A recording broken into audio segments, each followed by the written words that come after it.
Hello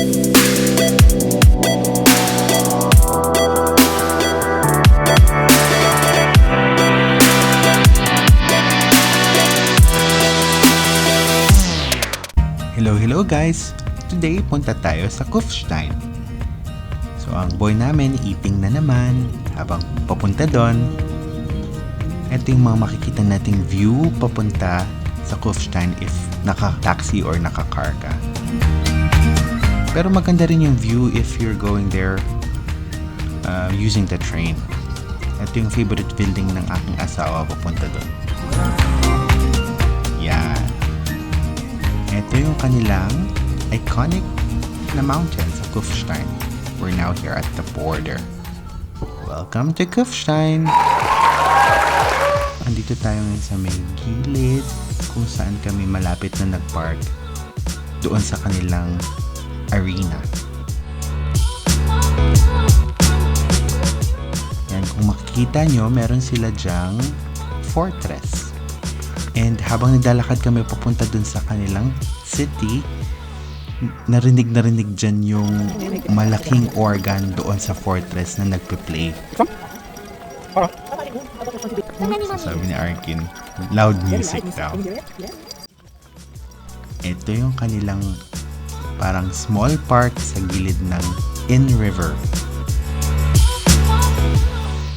Ayan. So usually maraming nakatambay dyan para magkwentuhan, kumain, mga ganon. Siyempre hindi kami nakapagkwentuhan, di ba? Hindi naman namin sila kilalain. Magde-German na naman. Yan, so spring na, so tanim na sila ng mga flowers para mabangon na. Because alam mo na, pag summer, yung mga kakaibang amoy na tayong mga amoy. So, ayan ang kanilang gate papunta sa kanilang old town.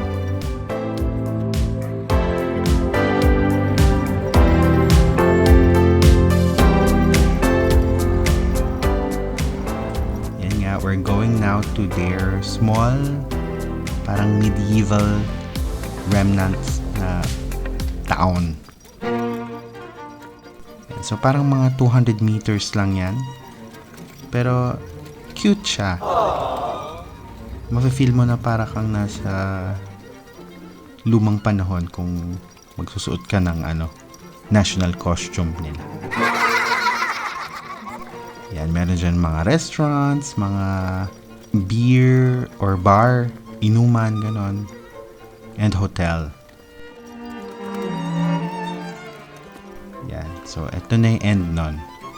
Talagang maliit lang siya. Paglabas niyo doon, makikita mo tong gilid ng fortress kung saan nakatayo yung fortress. And ito nga yung In River, so connected yan sa city. So kung panood yung mga previous videos namin doon sa Innsbruck and Rosenheim, andun din yung river. So ito, punta kami ngayon sa may semi-old town siguro yung tawag dyan kasi hindi siya talaga old na old.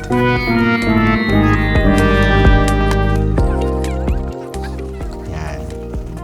Andyan yung kanilang mga shops, banks, and also groceries, and parang city center na din nila to. Ayan yung kanilang old city hall. And sa tabi niyan, merong church. And yung way doon is papunta doon sa kanilang fortress. And punta tayo ngayon doon sa kanilang fortress.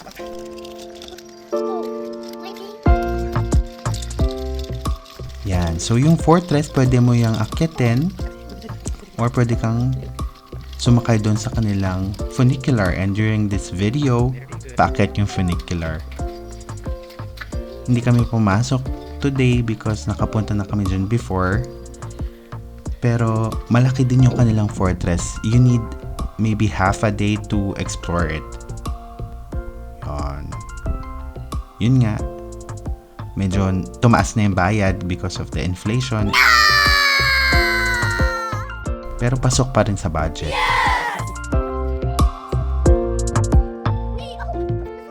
Ito yung church sa gilid ng fortress. So, na-videohan namin yung loob kasi wala namang nakalagay na bawal videohan. So, take the opportunity. Yan. First time din namin napasok yan this time.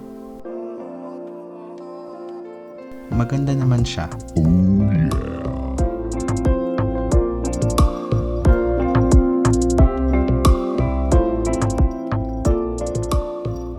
Yan, usually yung mga organ nila nandun sa likod ng church.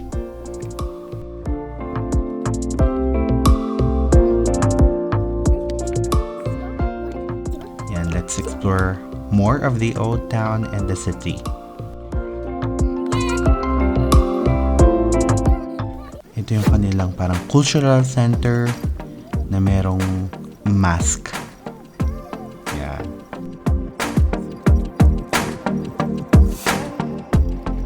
So itong Kufstein talagang maliit lang siya. Siguro kung pupunta ka ng Innsbruck, pwede kang sumaglit dito para tignan yung Kufstein. Pero yun nga, if you're going to the fortress, you need at least half a day.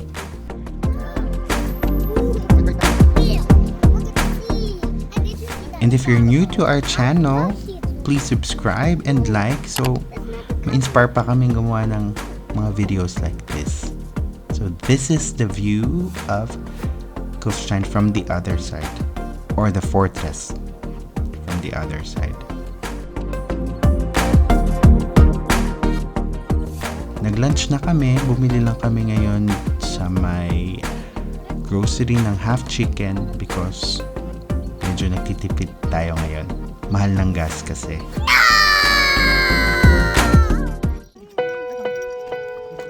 Yan. Yan yung way from the train stations. Tatawid ka dun sa bridge para makapunta dyan sa kanilang old town. So, maybe mga 5 to 10 minutes kaya. Depende sa bilis ng lakad mo.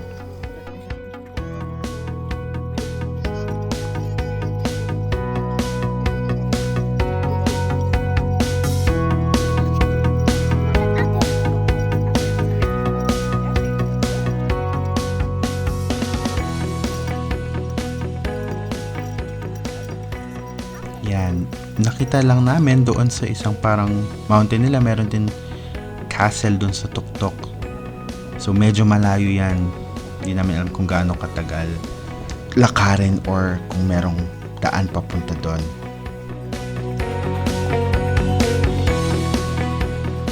Sa Austria, marami silang playground kung saan madalas din naglalaro si Arkin. Ayan, isa pang castle yan na maliit, medyo malayo din, siguro kailangan mo ng almost an hour para makapunta doon if maglalakad ka. So we're almost at the end of the video, guys. If you like this video, please like, subscribe, and turn on the notification bell so you will be notified once we release our new videos.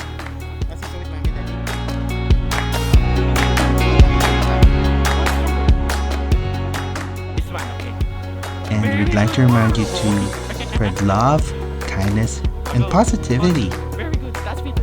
Thank you for watching, and God bless you all.